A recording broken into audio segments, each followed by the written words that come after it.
Hello everyone, welcome to our YouTube channel Shiksha Vani. और आज हम लोग जो है फिज़िक्स के बारे में स्टडी करेंगे। तो फिज़िक्स को स्टार्ट करेंगे। तो फिज़िक्स एक्चुअली पढ़ते समय हम पहले तो ये जान लें कि फ़िज़िक्स होता क्या है। तो फिज़िक्स जो है वो नेचुरल साइंस की एक ब्रांच है, यानी विज्ञान की एक शाखा है। ठीक है, प्राकृतिक विज्ञान की एक शाखा है जिसमें हम स्टडी करते हैं मैटर्स और एनर्जी के बारे में, और उनका क्या एक दूसरे से इंटर रिलेशनशिप होता है, कैसे एक दूसरे से रिलेटेड है वो। ठीक है, तो यानी हम फिजिक्स में क्या पढ़ते हैं, एक ब्रांच है, branch of natural science, right, ये ब्रांच है। प्लस इसमें स्टडी क्या की जाती है, स्टडी की जाती है हमारी मैटर एंड एनर्जी, राइट। इन दो चीज़ों के बारे में हम इसके बारे में द्रव्य और ऊर्जा के बारे में इसमें स्टडी करते हैं। और ये पार्ट किसका होता है, ये प्राकृतिक विज्ञान की एक शाखा है, राइट। ये शाखा है और बहुत ही फंडामेंटल साइंस है ये। This is also known as fundamental science.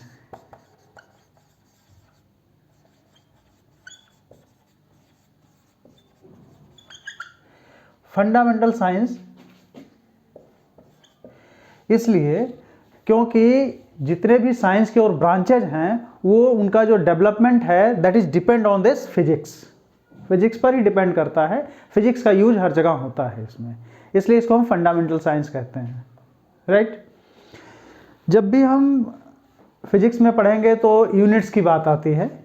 Units मतलब किसी भी राशि को या किसी भी चीज़ को कैसे हम मेजर करते हैं, तो मेजरमेंट के लिए हमको यूनिट की ज़रूरत पड़ती है, क्योंकि ऐसे तो हम किसी चीज़ को लिख नहीं सकते। जैसे अगर हम बाज़ार में जाते हैं और कहते हैं उससे चीनी लेना है हमें, हम कहते हैं एक दे दो। एक मीन्स नथिंग, कुछ भी नहीं। वो क्या देगा, 1 किलो, तब तो वो देगा ना कुछ, मतलब उसके साथ में एक यूनिट लगती है। तो हर जो है जितने भी चीज़ें हैं उनको मेजर करने के लिए उनकी एक अलग अलग स्पेसिफिक यूनिट्स होती हैं, ठीक है। तो उनको हम मात्रक कहते हैं। क्या कहते हैं, मात्रक।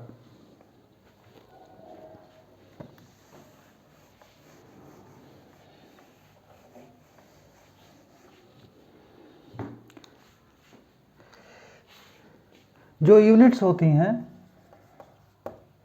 ये यूनिट्स होती हैं स्पेसिफिक होती हैं, हर चीज़ के लिए स्पेसिफिक होती हैं। किसी भी चीज़ को, जैसे कि अगर हमको किसी जो है लेंथ को मेजरमेंट करना है तो उसको metre, centimetre, kilometre, decimetre, decametre, hectometre, किसी चीज़ में उसको मेजर करते हैं।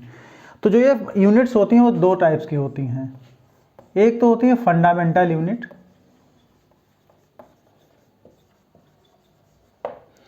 और दूसरी होती है डेराइव्ड यूनिट।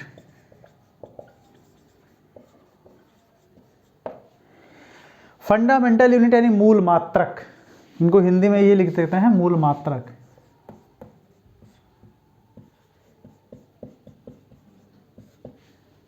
ठीक है। और इनको जो है डेराइव्ड यूनिट्स कहते हैं। डेराइव्ड मतलब व्युत्पन्न मात्रक होते हैं ये, राइट।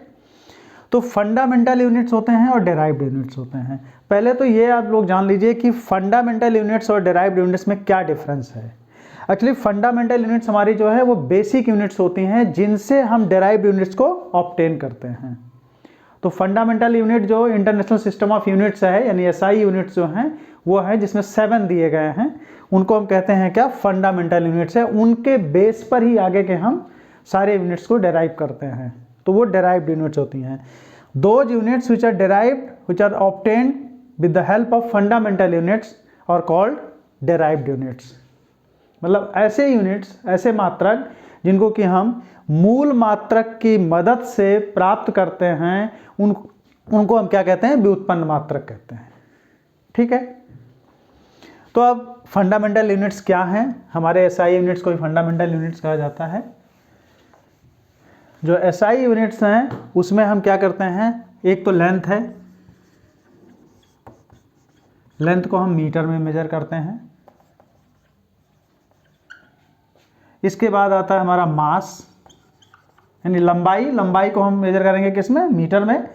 इसके बाद मास यानी द्रव्यमान को हम मेजर करते हैं किलोग्राम में, ठीक है। इसके बाद जो आता है हमारा टेम्परेचर,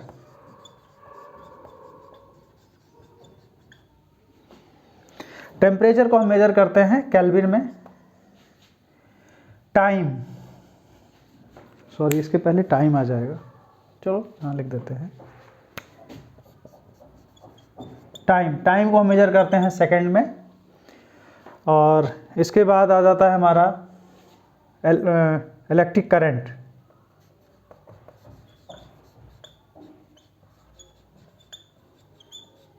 जिसको कि एम्पियर में मेजर किया जाता है।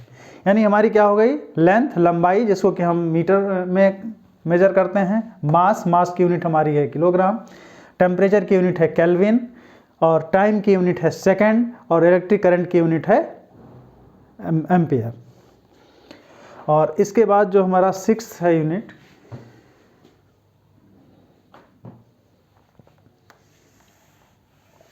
सिक्स्थ यूनिट हमारी ल्यूमिनस इंटेंसिटी।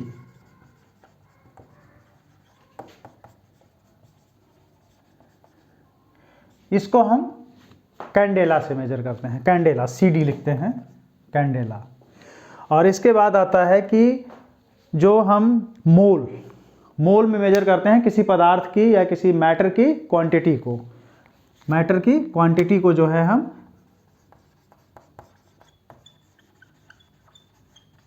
पदार्थ की मात्रा को हम करते हैं किसमें मेजर, मोल में, राइट। तो ये हमारे 7 जो है हमारे फंडामेंटल यानी SI यूनिट्स होते हैं, जिनको फंडामेंटल यूनिट्स हम कहते हैं। और इनके अलावा हमारा सप्लीमेंट्री यूनिट्स भी इसमें 2 आ जाती हैं। एक तो आता है हमारा रेडियन से, जिसमें कि हम एंगल्स मेजर करते हैं। और दूसरा आता है स्टेरेडियन से सॉलिड एंगल्स मेजर किए जाते हैं। यानी रेडियन प्लस स्टेरेडियन, ये जो मेजर करते हैं हमारे सप्लीमेंट्री यूनिट्स होते हैं। इनको हम क्या कहते हैं, सप्लीमेंट्री यूनिट्स, ठीक है। तो ये सारे हमारे यूनिट्स हो गए, इनको हम मेजर करते हैं। अब इनके हेल्प से हम फाइंड आउट करते हैं डेराइव्ड यूनिट्स।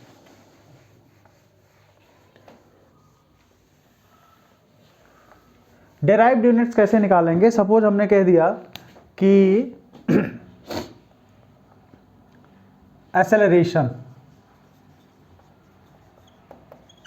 एक्सेलरेशन की यूनिट हमें फाइंड आउट करनी है। एक्सेलरेशन सबको पता है, rate of change of velocity.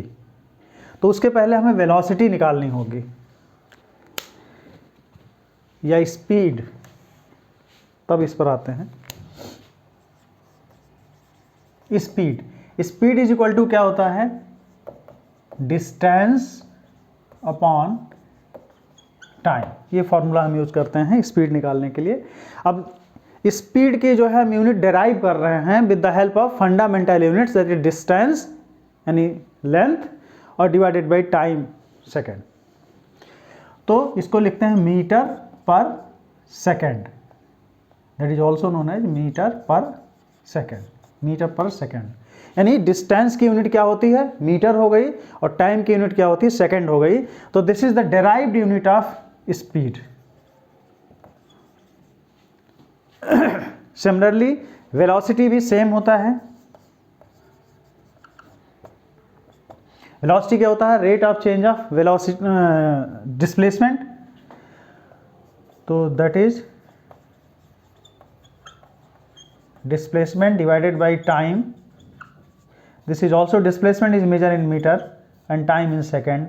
This is also in meter per second.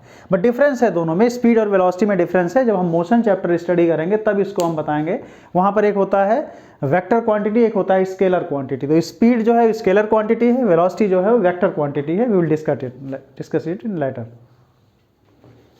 Right. तो ये डेराइव्ड यूनिट आ गई, स्पीड की आ गई, वेलोसिटी की आ गई, राइट। अब अगर हमें निकालना है एक्सेलरेशन का, क्योंकि मैंने पीछे कहा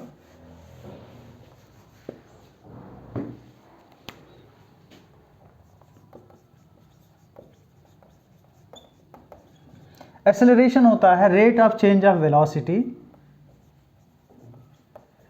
rate of change of velocity, ये हम लोग स्टडी करेंगे आगे, फिर इसमें डिटेल में स्टडी करेंगे इस पर। तो वेलोसिटी में चेंज यानी delta we divided by time T.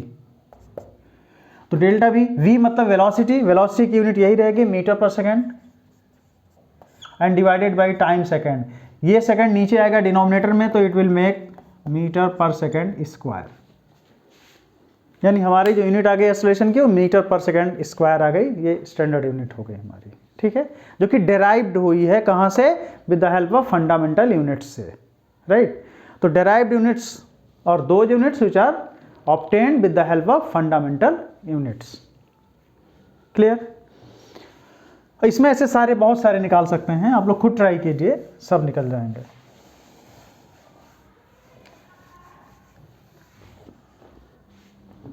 अब जैसे फोर्स की निकालनी है, फोर्स की यूनिट क्या होती है निकालनी है, फोर्स इज इक्वल टू होता है मास इंटू एक्सेलरेशन। मास की यूनिट होगी किलोग्राम, और this one is metre per second square, that is kilogram metre per second square. This is also known as newton, इसको न्यूटन भी कहते हैं, बट इसका होता है kilogram metre per second square, that is newton. बाकी आप लोग खुद करेंगे।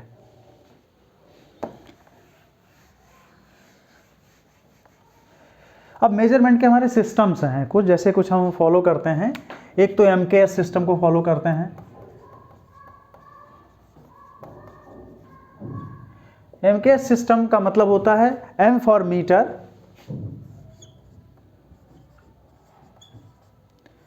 K for kilogram and S for second. मतलब जब हम लेंथ को मीटर में, मास को किलोग्राम में और टाइम को सेकंड में मेजर करते हैं तो उसको हम कहते हैं MKS system, right. CGS system,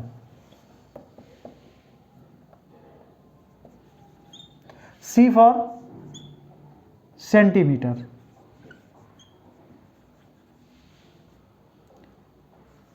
G for gram और S फॉर सेकेंड। अगर हम जो है लेंथ को सेंटीमीटर में और मास को ग्राम में और टाइम को सेकंड में मेजर करते हैं तो उसको CGS यूनिट के सिस्टम कहते हैं। और एक होता है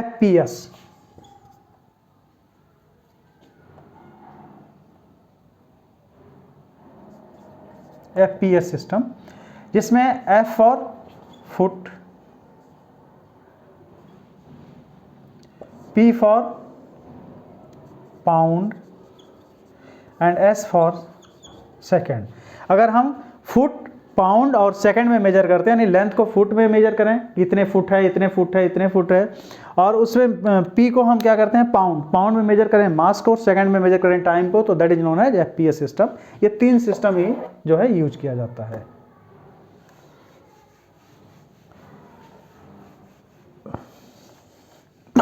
सॉरी।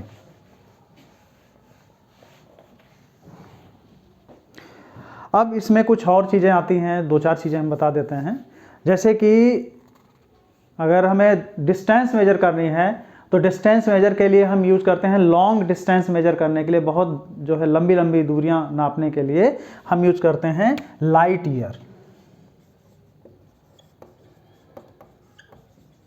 लाइट ईयर जो है that is unit of distance, unit of measuring distance, ठीक है। अब इसका मतलब ये होता है, लाइट ईयर का मतलब क्या होता है कि जो हमारी लाइट है यानी प्रकाश है वो 1 ईयर में कितना डिस्टेंस कवर करता है उसको हम कहते हैं क्या, 1 लाइट ईयर, राइट है। तो 1 ईयर में हमें पता है कि जो वेलोसिटी होती है यानी स्पीड होती है लाइट की, वो होती है 3 × 10⁸ मीटर पर सेकेंड। तो 1 ईयर को हम सेकेंड्स में कन्वर्ट करेंगे। 1 ईयर में कितने सेकेंड्स होंगे, 365।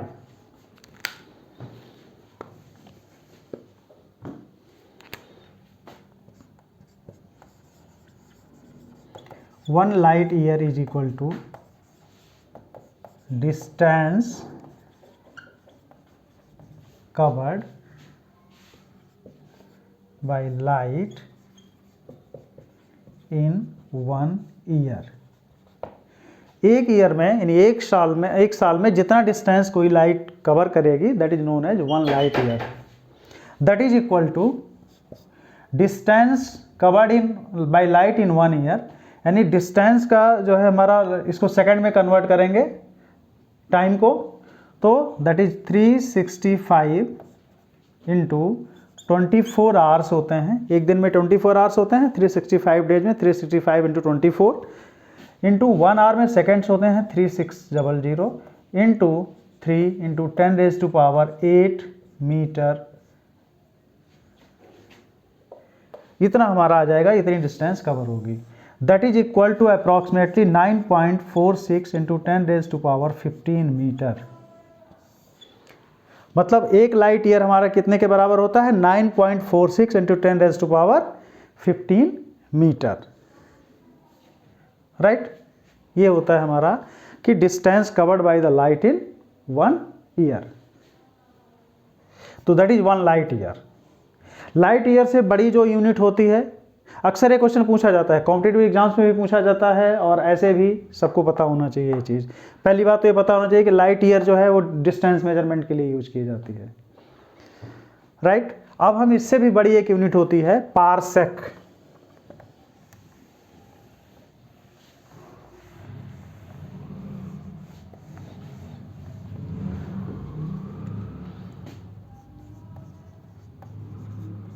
पारसेक, पारसेक जो है दैट इज लाइट ईयर से भी बड़ी यूनिट है ये डिस्टेंस मेजर करने के लिए। डिस्टेंस कवर्ड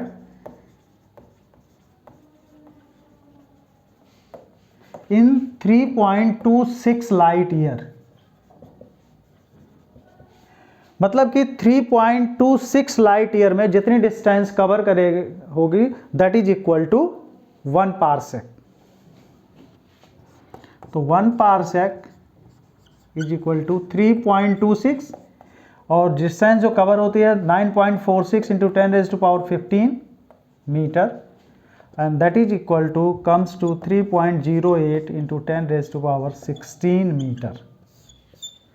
ये होता है, या इसको किलोमीटर में लिखना है तो 3.08 इंटू 10⁻13 किलोमीटर। क्यों ऐसा? क्योंकि जो 1000 metre is equal to 1 kilometre. ठीक है, ये यूनिट है। कुछ और भी स्मॉल यूनिट्स भी होती हैं, ढेर सारी यूनिट्स होती हैं जिनका मैं कभी एक चार्ट दे दूंगा पूरा। कुछ का डिस्कस कर लेते हैं। कुछ स्मॉल डिस्टेंसेज के लिए हम माइक्रोन को यूज करते हैं। वैसे भी एक सिस्टम मैं बता दे रहा हूँ जो कि किलोग्राम से ले करके और जैसे तीनों में होता है वो। तो अगर हम मास की बात करेंगे और यहाँ पर हम बात करेंगे किसकी? लेंथ की। तो मास में जो है बेसिकली जो यूनिट यूज की जाती है वो किलोमीटर तक यूज की जाती है। किलोमीटर के बाद में आता है हेक्टोमीटर, उसके बाद आता है डेकामीटर और उसके बाद में आता है मीटर। मीटर के बाद आता है डेसीमीटर, उसके बाद सेंटीमीटर, उसके बाद आता है मिलीमीटर, जिसको mm लिख देते हैं। तो ये यूनिट्स हैं बेसिकली जो ये बताई जाती हैं, सबको पता होना चाहिए। किलोग्राम, सॉरी ये लेंथ है,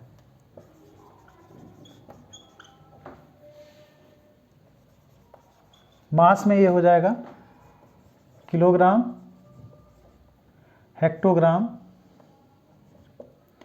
डेकाग्राम, ग्राम,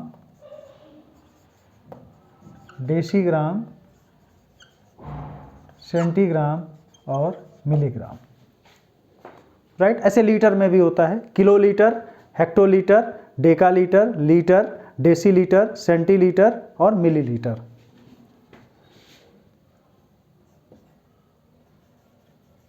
किलोलीटर, उसके बाद हेक्टोलीटर, उसके बाद डेकालीटर, फिर लीटर, उसके बाद में डेसीलीटर, सेंटीलीटर और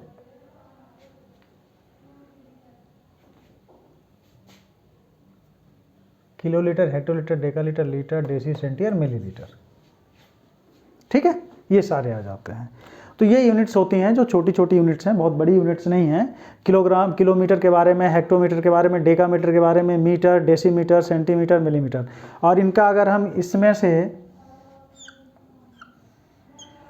अपवर्ड जाते हैं तो 10 टाइम्स होता चला जाता है मोर, और डाउनवर्ड आते हैं तो 10 टाइम्स लेस होता चला जाता है। इसका मतलब ये होता है कि 10 millimetre is equal to 1 centimetre. 10 millimetre is equal to 1 centimetre, right. और 10 centimetre is equal to 1 decimetre, right. और 10 decimetre is equal to 1 metre. इस तरह से ये होता है। अगर यहाँ से हम यूज़ करें तो कितना हो जाएगा हमारा,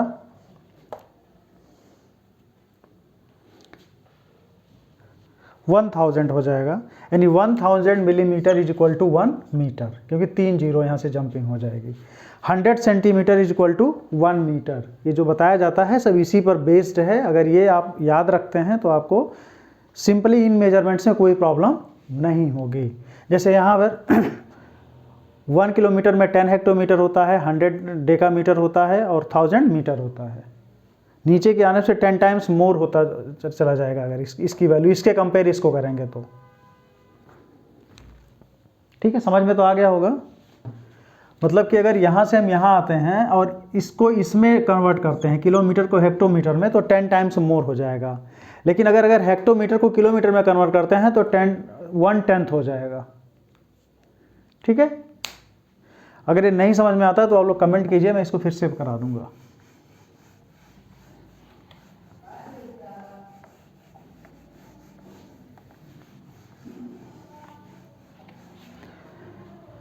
अब होता है माइक्रोमीटर, माइक्रोन।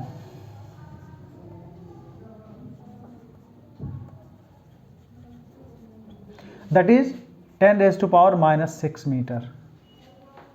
ठीक है, angstrom 1A is equal to 10⁻⁻10 metre. ऐसे छोटी छोटी यूनिट्स और होती हैं, पीको, नैनो, ये सब। ये हम कभी चार्ट आपको पूरा दे देंगे, लिखवा देंगे। तो इस तरह से मेजरमेंट यूनिट हमारा जो है फिनिश हो जाता है लगभग। इतना ही ज़रूरत है, इससे ज़्यादा ज़रूरत नहीं है। अब आज एक नया चैप्टर हम लोग शुरू करना चाहते हैं, मोशन।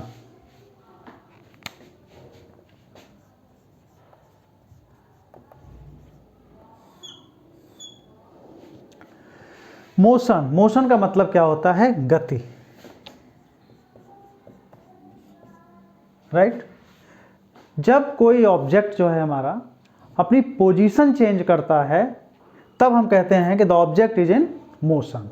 अब वो जो पोजीशन चेंज करेगा वो with respect to any other object या किसी दूसरे फ्रेम ऑफ रेफरेंस के रिस्पेक्ट में अगर वो अपनी पोजीशन को चेंज कर रहा है तो that is called motion.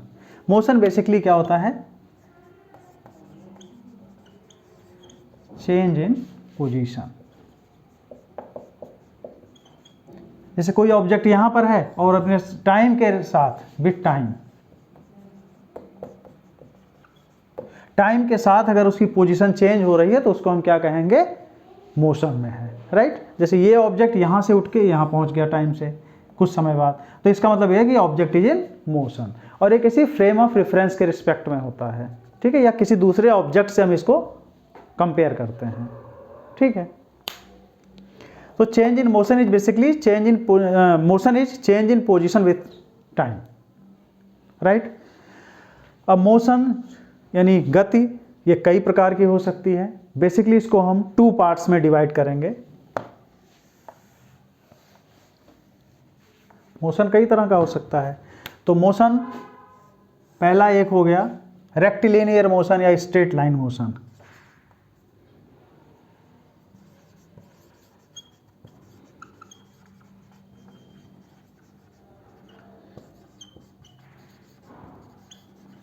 Straight line, straight line motion, और दूसरा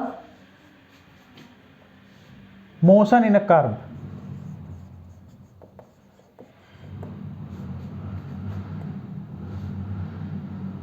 और यू कैन से कर्विकल मोशन, और नहीं ऐसे लिखो, मोशन इन कर्व्स।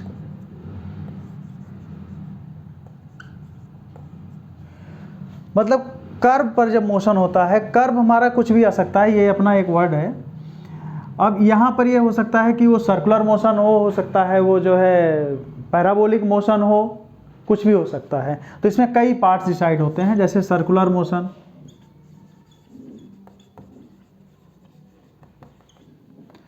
उसके बाद में पैराबोलिक मोशन। मतलब जब सर्कल पर कोई चीज़, सर्कल के पाथ पर कोई ऑब्जेक्ट मूव करता है उसे सर्कुलर मोशन कह देते हैं। पैराबोलिक होता है कि जब वो पैराबोलिक पाथ पर मोशन करेगा। इस तरह से हम डिवाइड कर सकते हैं। मतलब एक तो मोशन हमारा होता है जो कि स्ट्रेट लाइन मोशन होता है, और दूसरा क्या होता है, किसी कर्व पर मोशन होता है हमारा। ये दो तरह के हमारे मोशंस होते हैं, ठीक है। तो अभी हम जो है हम स्ट्रेट लाइन पर ही अपने आप को कॉन्सेंट्रेट करेंगे और अभी स्ट्रेट लाइन डिस्कस करेंगे।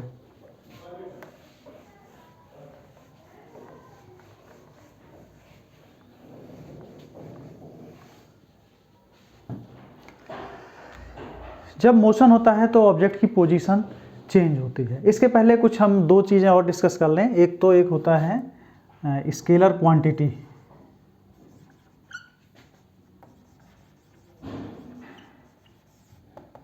स्केलर क्वांटिटी, और एक होता है वेक्टर क्वांटिटी। स्केलर क्वांटिटी को रिप्रेजेंट करने के लिए ओनली हमको क्या चाहिए, मैग्नीट्यूड चाहिए।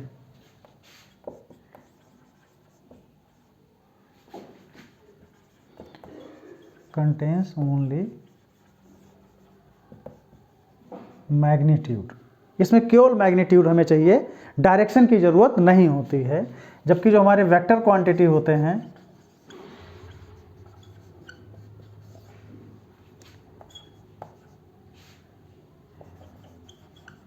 Magnitude plus direction,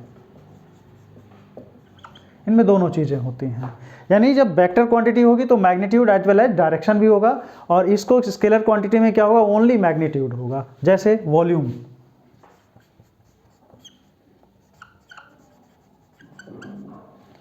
volume volume में हमारा क्या है, ओनली मैग्नीट्यूड है। स्पीड, इसमें भी केवल मैग्नीट्यूड की जरूरत होती है, डायरेक्शन की जरूरत नहीं होती है। लेकिन यहां पर क्या एग्जांपल हैं, फोर्स, एक्सेलरेशन, वेलोसिटी, इस सब में डायरेक्शन कंटेन करते हैं ये, इसमें डायरेक्शन होता है। यानी जिसमें मैग्नीट्यूड और डायरेक्शन दोनों चाहिए, वी कैन से कि उनको रिप्रेजेंट करने के लिए दोनों को चाहिए, तो उसको हम कहते हैं क्या, वेक्टर क्वांटिटी। और जिसको सिर्फ सिंगल चीज चाहिए यानी मैग्नीट्यूड, या वो केवल मैग्नीट्यूड कंटेन करता है, तो that is known as scalar quantity.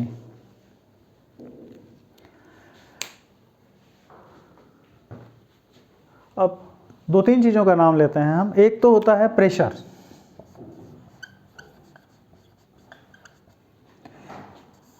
और एक हो गया टेम्परेचर, दूसरा हो गया इलेक्ट्रिक करंट।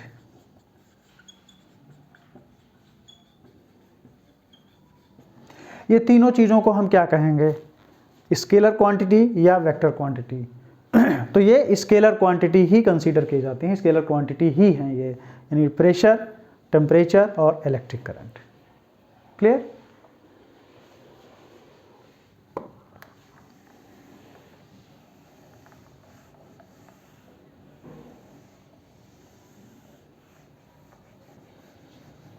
अब कुछ टर्म्स हम डिस्कस करेंगे मोशन में, जो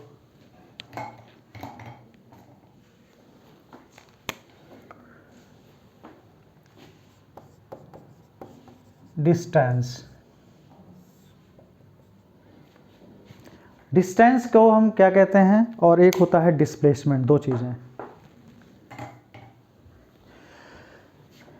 distance is the actual length of the path,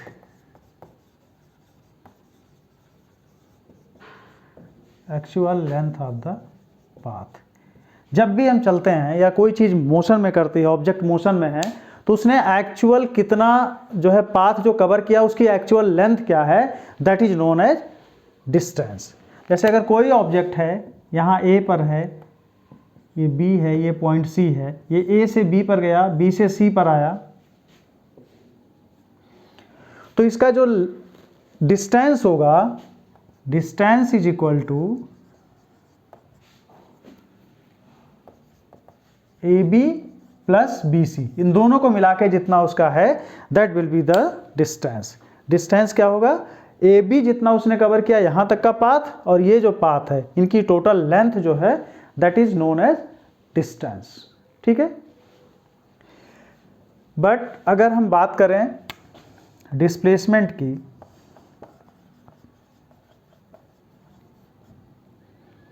तो डिस्प्लेसमेंट होता है shortest distance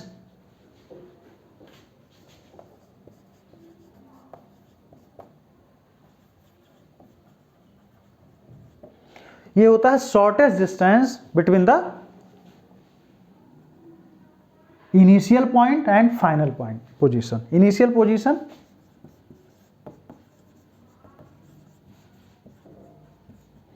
and final position. मतलब ये होता है कि अगर इसका हम डिस्प्लेसमेंट निकालें, तो डिस्प्लेसमेंट एक्चुअली क्या होगा कि A is the initial position and C is the final position, C is the final position, A is the initial position। तो इनके बीच की जो ये शॉर्टेस्ट डिस्टेंस होगी, इसी को हम क्या कहेंगे, डिस्प्लेसमेंट, दैट इज AC। ये डिस्प्लेसमेंट होगी। डिस्प्लेसमेंट क्या मतलब कि ऑब्जेक्ट पहले यहां था, अब वो यहां पहुंच गया, तो कितना डिस्प्लेस हो गया अपनी पोजीशन से, तो that is the shortest distance between the initial position and final position. Clear. तो डिस्प्लेसमेंट क्या होता है, शॉर्टेस्ट डिस्टेंस होता है, जबकि डिस्टेंस क्या होता है, actual length of the path होता है। राइट। डिस्टेंस कभी भी नेगेटिव नहीं होगा, distance always positive, distance always positive होता है। ठीक है। डिस्टेंस कभी भी नेगेटिव नहीं होता है, जबकि डिस्प्लेसमेंट हमारा मे बी पॉजिटिव, नेगेटिव और zero. Positive, negative and zero, कुछ भी हो सकता है। ये पॉजिटिव भी हो सकता है, नेगेटिव भी हो सकता है और जीरो भी हो सकता है। ठीक है। तो डिस्प्लेसमेंट में ये डिफरेंस है बहुत ज़्यादा। ये distance is the scalar quantity,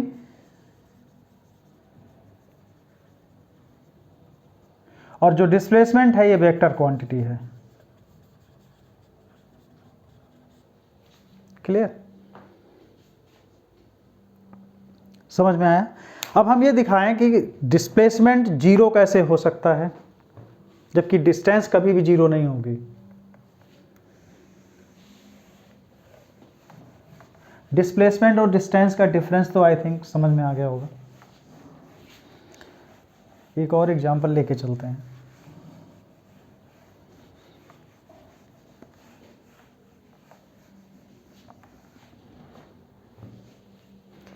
suppose हम सर्कुलर मोशन पर हैं, तब क्या होगा।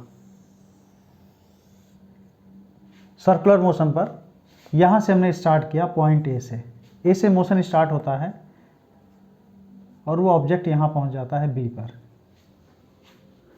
Right. A B is the diameter, A B is the diameter. तो अगर हम ये बात करें कि डिस्टेंस क्या होगा और डिस्प्लेसमेंट क्या होगा इसका, ऑफ रेडियस आर है, तो ऑब्जेक्ट यहां से ये पाथ फॉलो किया है और पहुंच गया है बी पर, तो distance will be actual length of this path, that means A B, arc जो है ए बी की लेंथ क्या है, that will be the distance.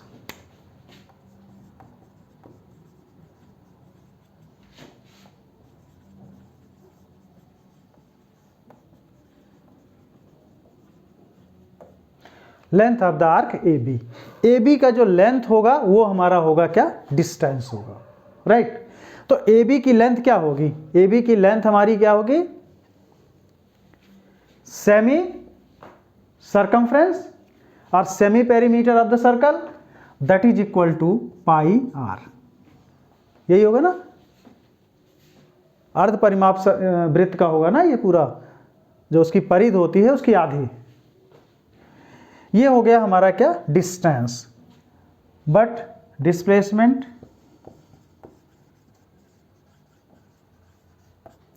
Displacement हमारा क्या होगा, एक्चुअल पोजीशन जो इनिशियल पोजीशन थी वो ए थी और फाइनल पोजीशन बी होगी, तो इनके बीच की shortest distance that is A B, यानी डायमीटर, यानी 2r। क्लियर। तो ये होगा हमारा क्या, डिस्प्लेसमेंट, और ये क्या होगा, डिस्टेंस। ठीक है। अब अगर ये सर्कल मूव करता हुआ ऐसे आके आके फिर यहाँ ए पर पहुंच जाए अगेन, यानी जहाँ पर इनिशियल पोजीशन थी और फिर यही फाइनल पोजीशन हो गई, देन इन दैट केस जो डिस्टेंस होगा वो क्या होगा और डिस्प्लेसमेंट क्या होगा।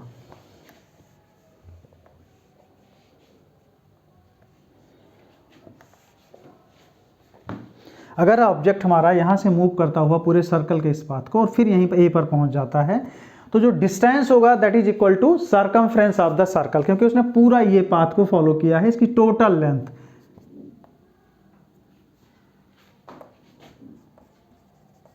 Path that is circumference of circle and that is equal to 2 pi r. But displacement क्या हो गया, डिस्प्लेसमेंट एक्चुअली से स्टार्ट कहां से किया था, एक्चुअली स्टार्ट किया था ए से और अगेन वो मूव करता हुआ कहां पर आ गया, ए पर ही आ गया, तो जो डिस्प्लेसमेंट हो गया वो 0 हो गया, क्योंकि उसमें जो कोई भी चेंज नहीं हुआ ना, कोई भी डिफरेंस नहीं रहा। जो इसमें देखा जाए ए से चला और ए में आ गया, तो इनिशियल और फाइनल पोजीशन बिकम सेम। तो अगर इनिशियल और फाइनल पोजीशन सेम हो गई तो उनके बीच में कोई डिस्टेंस नहीं रह गई, 0 हो गया। तो यहाँ पर क्या हो गया, डिस्प्लेसमेंट हमारा 0 हो गया, बट डिस्टेंस कभी 0 नहीं होती है। और एक वन मोर थिंग कि जो हमारा डिस्प्लेसमेंट होगा ऑलवेज लेस देन और इक्वल टू डिस्टेंस।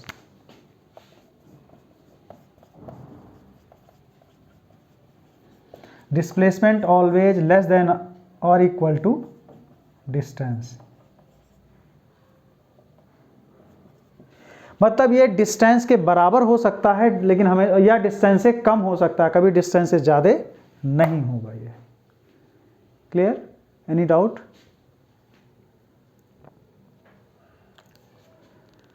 ये चीज़ हो गया।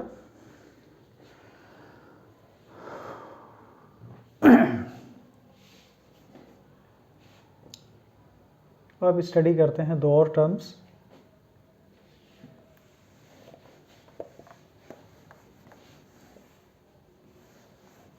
इस पर क्वेश्चंस करेंगे कुछ, लेकिन अब नेक्स्ट वीडियो में। एक तो होता है स्पीड और दूसरी होती है velocity. Actually distance upon time gives you speed. Speed is equal to rate of change of distance. That means distance upon time. Distance and upon time gives you speed. ये क्या है, डिस्टेंस भी हमारा क्या है, स्केलर क्वांटिटी है, तो speed भी क्या होगी, स्केलर क्वांटिटी, स्केलर क्वांटिटी। और जो वेलोसिटी होगी, velocity is equal to displacement upon time. तो डिस्प्लेसमेंट हमारा क्या है, एक वेक्टर क्वांटिटी है, तो जो वेलोसिटी होगी वो भी क्या होगी, एक वेक्टर क्वांटिटी होगी। दोनों के यूनिट पता है, मीटर पर सेकंड यूनिट सेम होगा दोनों का, लेकिन ये दोनों क्या होते हैं, एक स्पीड हो गया और एक वेलोसिटी हो गया। आज के वीडियो में हम इतना ही करते हैं। नेक्स्ट वीडियो में हम इसको कंप्लीट करेंगे मोशन को, और इस पर कुछ न्यूमेरिकल्स भी करके दिखाएंगे।